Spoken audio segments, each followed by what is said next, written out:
Daniel Noboa, un candidato que pasó desapercibido por la opinión pública hasta la primera vuelta electoral, llegó a ser elegido como presidente de la República. ¿Cuál fue la clave del éxito de su campaña?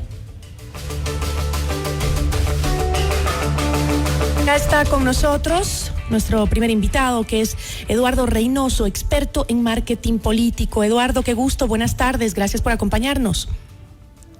Gisela, buenas tardes, un gusto estar acá. Noboa obtuvo el 52.1% de los votos en la segunda vuelta de las elecciones anticipadas, mientras que Luisa González el 47.9%. ¿Cuáles fueron las claves para entender el inesperado ascenso de Daniel Noboa en la política nacional? Bueno, Gisela, lo primero que hay que entender es de qué se trataba esta elección. Mucha gente sigue hablando de correísmo versus anticorreísmo, y la verdad es que hay algo que ha cambiado, que ha estado cambiando a través de todas las elecciones, o de las dos últimas elecciones, que es el hecho de que hay una franja, que no quiere ninguno de estos dos temas, quiere lo nuevo, una nueva política. Y de esta nueva política, de alguna manera, está mucho más asociada a lo que quieren realmente los jóvenes. Y estos son los jóvenes que de alguna manera hoy han puesto un presidente. Una nueva política significa que unas prácticas totalmente diferentes. Una nueva política significa alejarse totalmente de la conversación que se ha tenido hasta hoy. Quieren soñar con algo totalmente diferente. Y este rubro, que antes era más o menos entre el 32 y 35%, hoy sí está básicamente en un 40-42%. Y eso es lo que hoy está sentando presidentes. Y a la larga, Daniel Noboa lo que hizo fue representar mucho mejor a esta franja, este centro, esta tercera vía que antes de alguna manera... Esta franja, Eduardo, esta tercera vía, digamos, está compuesta, dices tú, por los jóvenes, esos jóvenes que realmente no tienen conciencia del correísmo. Si la tienen es porque se la hemos contado la prensa, porque lo han escuchado en la discusión política del país, pero no vivieron el correísmo realmente, ¿no? Porque son jóvenes que para ellos el correísmo está muy lejos de su quehacer diario, ¿no? Y ellos fueron quienes decidieron y quienes optaron, como dices, por esta opción, ¿no? Ahora recordemos que Noboa era asambleísta durante el periodo legislativo anterior y no fue uno de los miembros más activos del Parlamento en cuanto a diálogos con la prensa o incluso propaganda, como hacían muchos. Ese nivel de desconocimiento sobre quién era Daniel Noboa ayudó a fortalecer la imagen de esa nueva política de la que estás hablando. Indudablemente, porque si las personas lo hubieran conocido, quizás hubiera sido un poco más difícil venderse como el nuevo en política, porque esta elección se trató de lo nuevo versus lo viejo. Ahora bien, Luisa trató de vender lo viejo como experiencia, como el saberlo hacer, ya lo hicimos, decían en la primera vuelta electoral. ¿Qué es lo que ocurre? Es que no podían tocar a Daniel Noboa como el candidato de la asamblea, por ejemplo. ¿Por qué? Porque Luisa también sale de la misma asamblea. Entonces, bajo ese punto de vista, indudablemente no lo podían atacar. ¿Qué es lo que trataron de hacer en esta segunda vuelta? Es hacer un clivaje diferente, Era básicamente contrastar lo bueno versus lo malo, tratando de vender al correísmo como lo bueno. Por eso es que cambia inclusive el resurgir de la patria, que era un tema heroico, donde prácticamente a Luisa se la vendía como un Rafael Correa en mujeres, cosa que realmente no se pudo dar, no fue creíble. Algo como creo que el eslogan era por el bien de todos, es decir, trataban de apropiarse en el clivaje de lo bueno versus lo malo, pero hace mucho rato también el correísmo de alguna forma no está representando lo bueno, por ende terminó siendo el territorio de pelea lo nuevo versus lo viejo, y en ese caso Daniel Noboa pues tuvo las de ganar. ¿Cuál fue el rol que tuvo la esposa y también la madre de Daniel Noboa durante la campaña? Fueron vitales. Yo creo que la familia, pero no solo ellos dos, los tres. Alvarito desde el meme, la empresa y la marca, que de alguna manera es una marca como la espinaca para Popeye, es una marca que justamente da fuerza.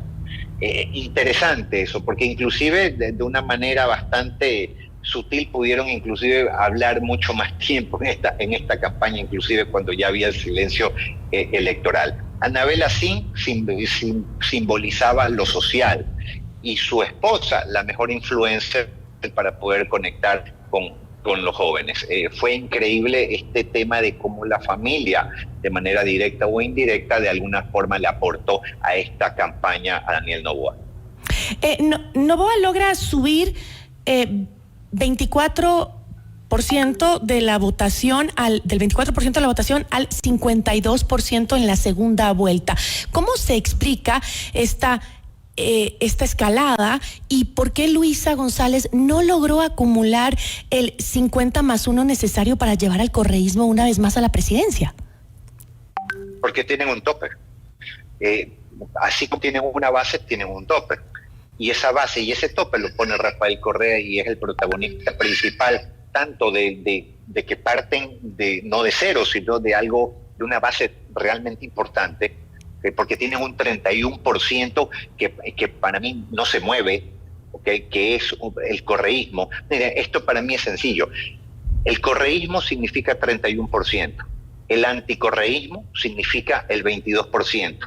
Todo lo que estaba en el centro es lo que estaba en pelea. Y de alguna manera tanto Daniel Noboa como Luisa tenían que conquistar. Es ahí donde estaba realmente la clave. Y para mí, ¿qué es lo que pasa? Es que no solo Noboa entiende mejor esta situación, y no solo representa mejor a este grupo, sino que adicionalmente el correísmo sigue con los mismos códigos comunicacionales, sigue tratando de llegar de la misma forma, prácticamente casi trató de hablarle a la misma gente. Y de la misma manera. De la misma manera, con los mismos códigos. O por lo menos al inicio vimos eso, ¿no? Estrategas. Porque al inicio sí, la candidata González salió a pelear, como lo hacía Correa, ¿no? Agresiva, fuerte, sí. Con esa elocuencia, pero de una manera súper violenta, como lo hizo en su época el candidato Correa, pero en esa época era un espacio distinto, creo yo. Era un momento distinto. Claro. Totalmente, es como cuando usted me dice, oiga, estar vestido en smoking es bueno o malo. Yo le voy a decir, depende, porque si usted me está hablando de que estamos en una fiesta de gala, está perfecto, pero si estamos en la playa a plena luz de día, yo le voy a decir, mire, no tengo nada contra el smoking, pero es inadecuado. Esto es realmente exactamente igual. Si estamos en un clima de violencia, si estamos en un clima donde la gente no aguanta más, si lo que quiere es paz, tú no puedes venir y hacer este tipo de generar este tipo de conflictos. Hay que entender el inconsciente colectivo. El inconsciente colectivo te está diciendo es todo lo contrario. El joven quiere huir del problema, ni siquiera quiere enfrentarlo. Hay gente que me pregunta, pero Eduardo, ¿por qué todo cambió la elección? La elección la cambió Villavicencio. En el momento que en esta elección muere Villavicencio, ocurren dos cosas. Hay lo que se llama el efecto fight or flight, que es enfrentar o huir. O sea, o tú enfrentas la inseguridad, y ahí tenías un especialista que era Topic, o huyes de esto y dices, no, yo quiero paz. Y ahí es donde justamente sale con mayor fuerza Daniel Noboa, subiendo de 3% a 24%, sube 21 puntos en 7 días. Pero eso también lo entendió muy bien el correísmo, esa elección, porque después, en el siguiente debate y en la siguiente campaña para la segunda vuelta, pues la candidata correísta bajó el nivel de la agresión, cambió, parecía bipolar, de un lado al otro se fue, totalmente un cambio de carácter, era muy mesurada con sus palabras, dejó atrás la agresión, no agredió más, iba a entrevistas siendo conciliadora, ya no atacaba al periodista, cambió totalmente y eso le ayudó incluso. Le ayudó mucho, pero no le fue suficiente, porque en la vida no es solo el rol que interpreta, sino también la credibilidad dentro de la congruencia a través del tiempo. ¿No le creyó ese papel los ecuatorianos? Porque sí subió. No es que no le creyeron lo suficiente como para llegar a ganar una elección. Mire, aquí hay algo sencillo, Gisela. Es más fácil para el correísmo es ganar en primeras vueltas que en segundas vueltas, ¿ok? Porque lo único que puede hacer que la derecha no gane es justamente esta dispersión de que hay varios candidatos y de alguna manera se fragmentan.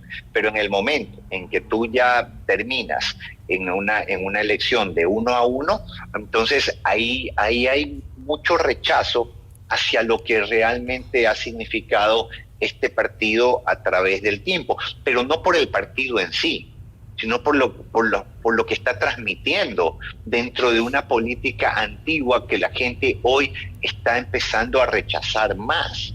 Los conozcas o no los conozcas, te lo hayan contado, lo hayas vivido o no. El tema es de que la gente quiere más igualdad, quiere tranquilidad, quiere que le hables de los sueños, quiere salirse del tema de hablar del pasado para enfocarnos en el presente. La gente quiere desarrollar sus sueños aquí, en este país, no tener un plan B.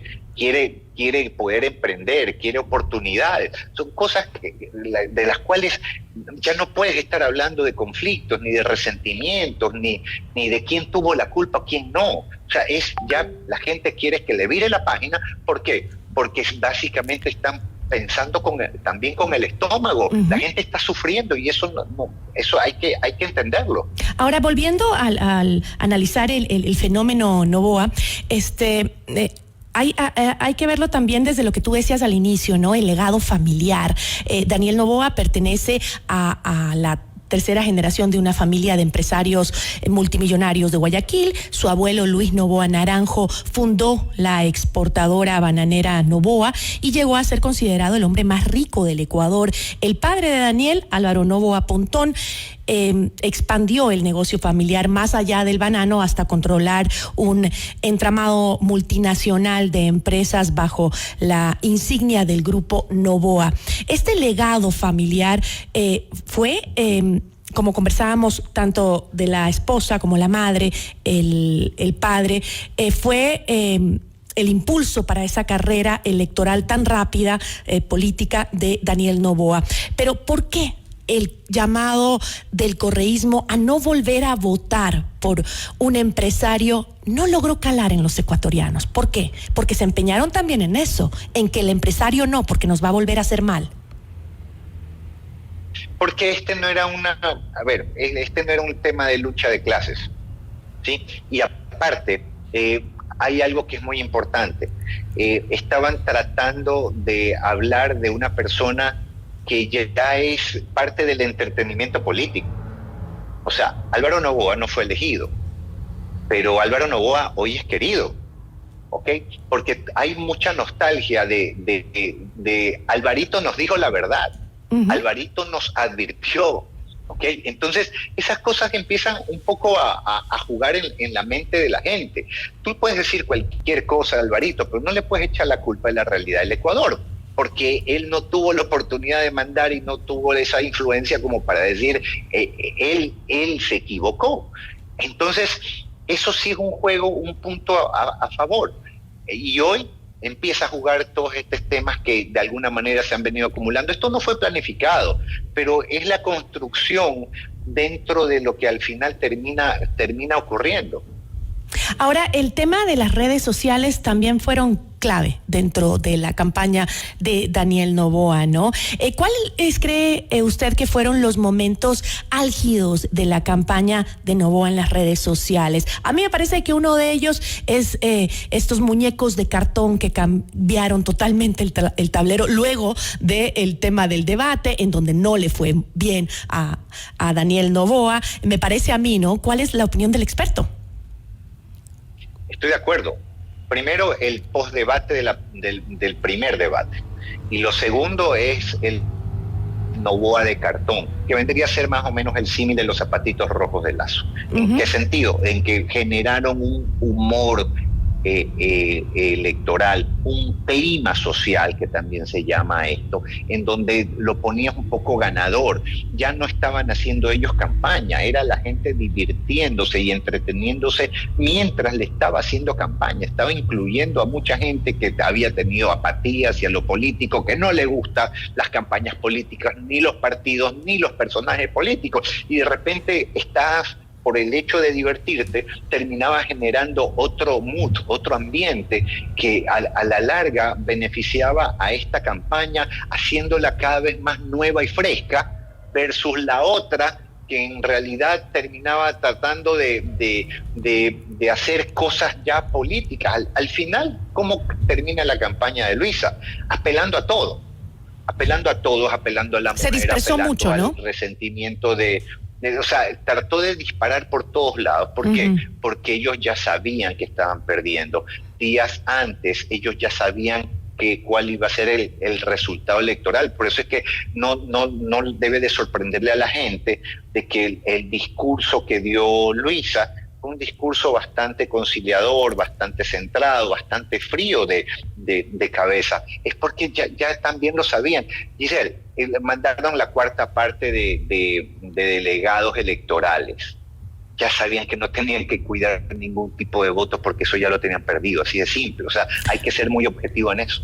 Ahora, escucho mucho el tema de que lo repiten muchos analistas de lo difícil no es ganar, lo difícil es que le vaya bien en estos 18 meses de gobierno, ¿no? ¿Cree usted que para ello es necesaria esa relación creada entre Noboa y su comunidad? Me estoy refiriendo a las redes sociales. Mantener ese manejo durante este periodo presidencial, que es corto. A ver, yo creo que aquí sí hay que traer a colación varias cosas para no cometer exactamente los mismos errores de antes. ¿Okay? ¿Exactamente los mismos errores de este gobierno?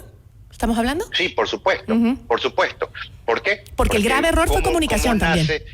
¿Cómo nace el gobierno de Guillermo Lasso con de alguna manera un candidato que no conectaba, luego hubo algo en redes sociales que conectó, terminó ganando las elecciones, y luego ¿qué ocurrió? Cambió drásticamente su comunicación. Primero, la comunicación tiene que ser la misma. ¿Ok? Segundo, lo que sí tiene que estar claro de